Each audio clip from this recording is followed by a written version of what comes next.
Olá, cumprimento a todos que estão assistindo. É uma imensa satisfação participar pela primeira vez deste grande evento. Eu me chamo Aline Dalgo, eu sou advogada, sou especialista em Direito Médico e Direito da Saúde. Hoje falarei sobre noções gerais e legislação aplicável dentro do direito da saúde.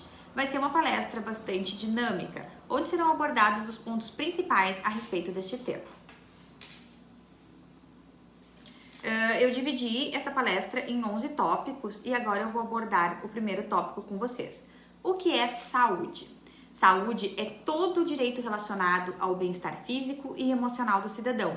Ou seja, a saúde não abrange apenas o direito a uma consulta médica, o acesso a algum medicamento ou uma internação hospitalar. Ela é muito mais do que isso. Inclusive, a Declaração Universal dos Direitos Humanos, em seu artigo 15, define que saúde inclui também a alimentação, o bem-estar, o vestuário, a habitação, cuidados médicos e serviços sociais indispensáveis. Passemos agora para o tópico 2, que vem a ser o que é o direito da saúde. O direito da saúde, conforme o conceito de saúde mencionado no tópico anterior, o direito à saúde implica também na garantia ampla de qualidade de vida, associados a outros direitos básicos, como educação, saneamento básico, atividades culturais e até mesmo a segurança. Passamos agora para o terceiro tópico, onde eu vou explicar para vocês, de forma bem resumida, a evolução histórica do direito à saúde no nosso país. Então, desde o período da colonização e do Império, nós podemos perceber que desde esses dois períodos, na verdade, sendo o período colonial de 1530 a 1822 e o período imperial de 1822 a 1889, o acesso à saúde ele é dificultado, especialmente aqueles que possuem menores condições financeiras, ou seja, o acesso à saúde ele era determinado pela classe social do indivíduo. As pessoas mais abastadas, elas possuíam um fácil acesso aos médicos, enquanto a população mais pobre dependia da solidariedade dos médicos e também das instituições religiosas. Inclusive, compete destacar que em 1543 surgiu a primeira Santa Casa de Misericórdia do Brasil, na cidade de Olinda, em Pernambuco. E também, a título de curiosidade para vocês, a primeira Santa Casa do mundo que surgiu foi em 1498 em Lisboa, Portugal. Agora eu vou prosseguir com a evolução histórica, relatando o que aconteceu durante os anos. O primeiro vem a ser, no início de 1808, com a chegada da família real ao Brasil, veio a criação do primeiro curso de medicina. Logo após a independência do Brasil no ano de 1822, surgiram algumas primeiras medidas referentes ao saneamento básico com o fim de evitar doenças. Já em 1904, nós tivemos a revolta da vacina no Rio de Janeiro, tendo em vista a insatisfação da população com a vacinação obrigatória imposta nessa época. Nesse período, o Rio de Janeiro ele era a capital do Brasil e enfrentava diversas epidemias, entre elas febre amarela, peste bubônica e varíola, o que motivou reformas na cidade, inclusive uma campanha sanitarista, tendo sido nomeado Oswaldo Cruz para essa campanha. Já no ano de 1920, houve a criação do Departamento Nacional de Saúde Pública, que reorganizou os serviços de saúde.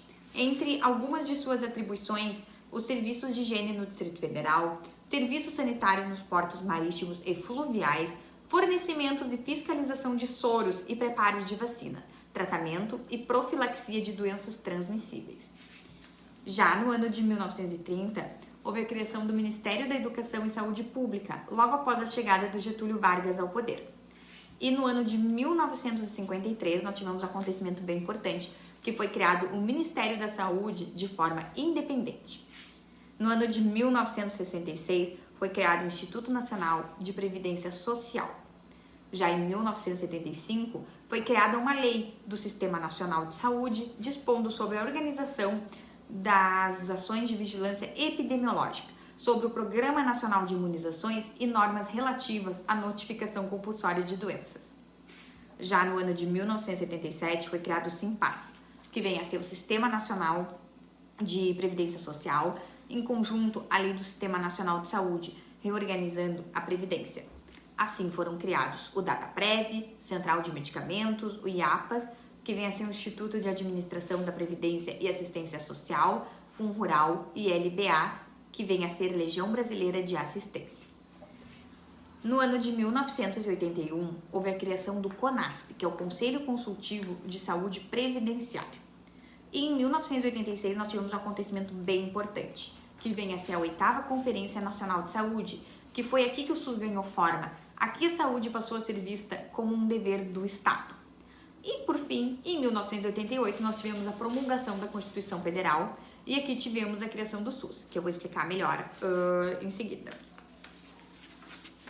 Agora, vamos passar logo para o 4º tópico, mas eu procurei resumir de uma forma bem breve para vocês essa evolução histórica da saúde no Brasil.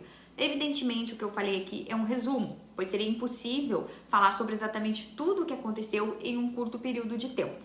Agora, então, passamos à Constituição Federal de 1988, onde o tópico 4º vai abordar sobre o direito da saúde à luz da Constituição Federal. No contexto brasileiro, o direito à saúde foi uma conquista do movimento da reforma sanitária, ocorrida lá em 1970. As propostas da reforma sanitária resultaram na universalidade do direito à saúde, que foi oficializado com a Constituição Federal de 1988 e com a criação do SUS.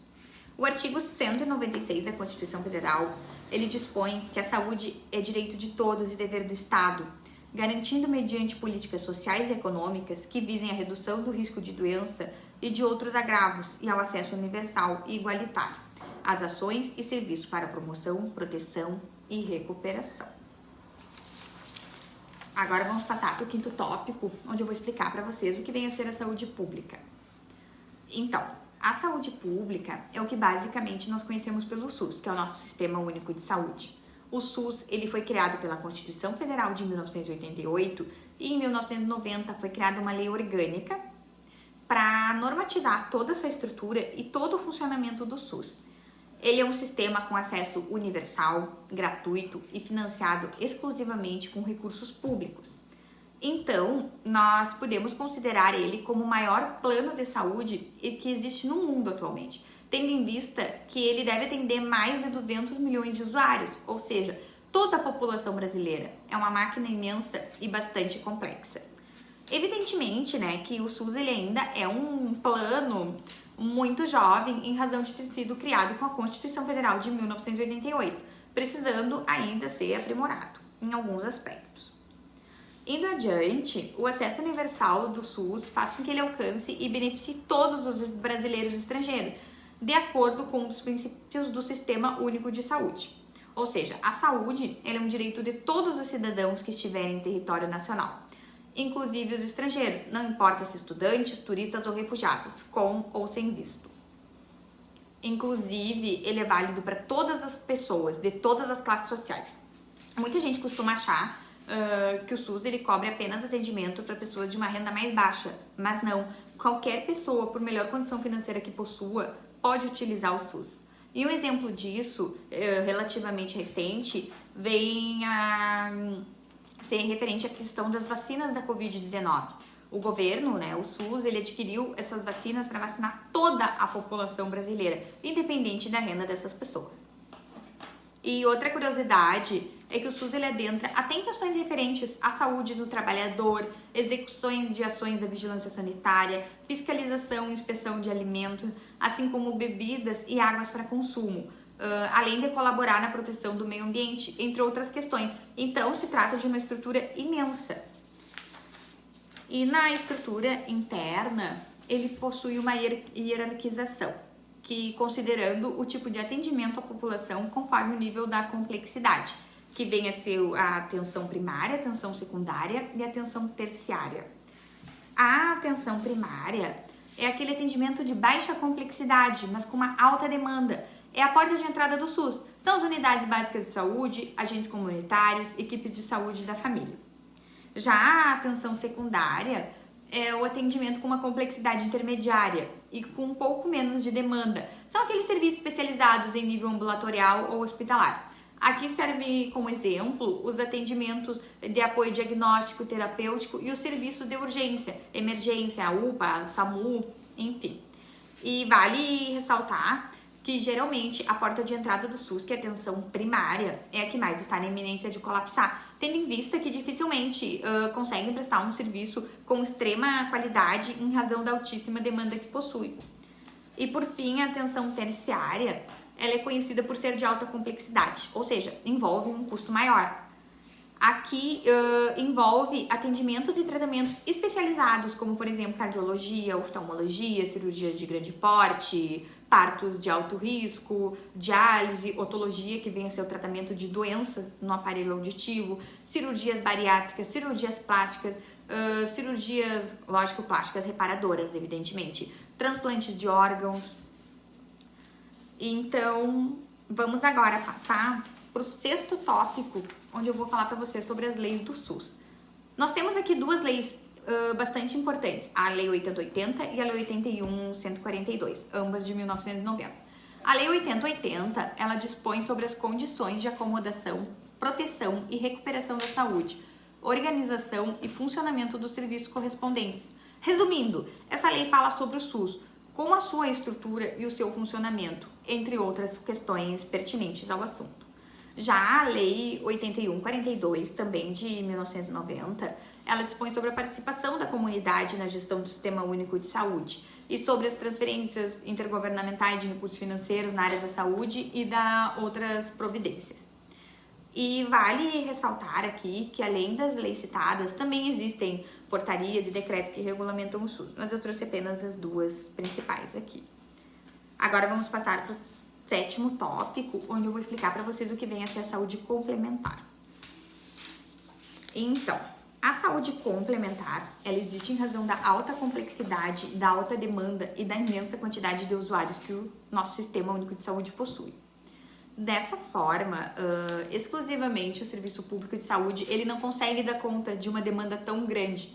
Por isso, os serviços podem vir a ser executados por pessoas jurídicas de direito privado, preferencialmente, e por entidades filantrópicas sem fins lucrativos. Um exemplo bem comum, nesse caso, são as Santas Casas, né, que elas atuam de forma normalmente complementar ao SUS. Essa situação ocorre quando os serviços já disponibilizados, eles são insuficientes, porque a demanda de usuário é muito alta e a população ela precisa, de certa forma, ter o seu direito ao atendimento garantido. Então, nesse tipo de contratação, devem ser observados os princípios e as diretrizes do SUS. E também compete esclarecer que a necessidade de complementação de serviços deverá constar no plano respectivo, seja ele plano estadual de saúde ou plano municipal de saúde. A título de exemplo para vocês, aqui aquele caso clássico quando o poder público compra um número X de consultas em determinada clínica particular ou então um número X de exames em determinada clínica ou laboratório particulares também. A participação complementar, ela pode ser feita de duas formas. Por meio do convênio, que é aquele firmado entre ente pública e instituição privada, sem fins lucrativos, quando houver interesse comum em firmar parceria em prol da prestação de serviços assistenciais à saúde, que é o caso da Santa Casa, né? E todo mundo, importante frisar, né, que passa a ser fiscalizado pelos tribunais de contas.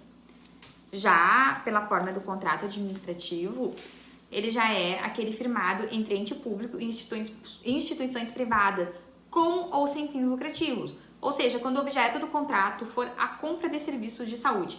Então, vai ter que ter licitação, né? Vai ter que, por exemplo, vai comprar um número X de consultas por mês, consultas oftalmológicas, por exemplo. Vai ser feito um edital, as clínicas vão se habilitar, é feito um chamamento e contrata aquele que for mais vantajoso. Não só financeiramente, lógico, mas naquilo que for melhor como um todo para a administração pública.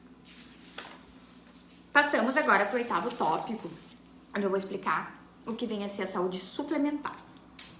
Então, saúde suplementar existe devido ao fato de que a nossa Constituição não conferiu apenas ao poder público o atendimento da saúde, ou seja, do lado do sistema público de saúde também convivem os espaços privados de atenção à saúde, e um deles são os planos de saúde.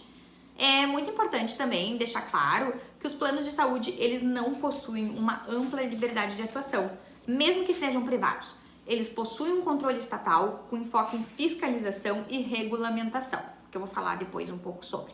Tendo em vista que a saúde, ela é, perante a nossa Constituição, um direito social. Dessa forma, para para esclarecer bem para vocês, nos anos 50 surgiram os primeiros esboços de planos de saúde a partir de um sistema voltado ao atendimento de trabalhadores, especialmente das indústrias naquela época, financiados pelo empregador e pelo empregado. Já nos anos 80, houve um crescimento exponencial de usuários dos planos de saúde, embora nessa época os abusos cometidos pelas empresas e os planos fossem imensos, tendo em vista que não havia um controle, sequer existia nessa época o Código de Defesa do Consumidor. Então, lá que surgiu no final dos anos 90, surgiu a Lei dos Planos de Saúde e depois foi criada a Agência Nacional de Saúde Suplementar nos anos 2000, que passou a ser oficialmente um órgão governamental que regulamentou essa questão.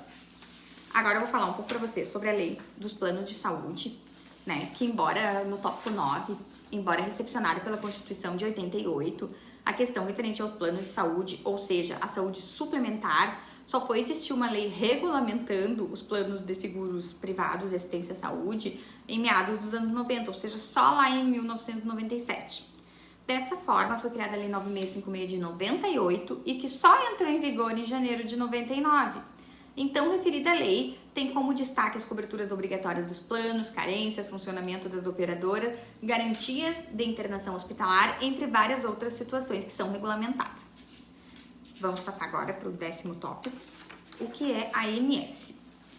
Estamos agora entrando no nosso penúltimo tópico e eu vou explicar para vocês o que vem a ser a Agência Nacional de Saúde Suplementar. Após a criação das leis dos planos de saúde com o fim de regulamentar os planos de saúde, no ano 2000 foi criada a Agência Nacional de Saúde Suplementar por intermédio da Lei 9961. A referida agência, ela tem por finalidade institucional promover a defesa do interesse público na assistência suplementar à saúde, regular as operadoras setoriais, inclusive quanto às suas relações com prestadores e consumidores, e contribuir para o desenvolvimento das ações de saúde no nosso país. Dessa forma, ela possui atuação em todo o território nacional, como órgão de regulação, normatização, controle e fiscalização. Por fim, agora nós vamos entrar no nosso último tópico, que trata das resoluções da ANS. E o que vem a ser as resoluções? As resoluções da ANS, temos as resoluções, na verdade, que seria uma forma como esta regulamenta o sistema. Ou seja, essas resoluções elas definem as obrigações das operadoras e detalham os direitos dos contratantes e dos beneficiários. Então, pessoal, eu vou ficando por aqui. Foi um prazer. Vou finalizando essa palestra e deixo o meu muito obrigada a todos que assistiram e ficaram comigo aqui até o final. O meu muito obrigada a todos vocês.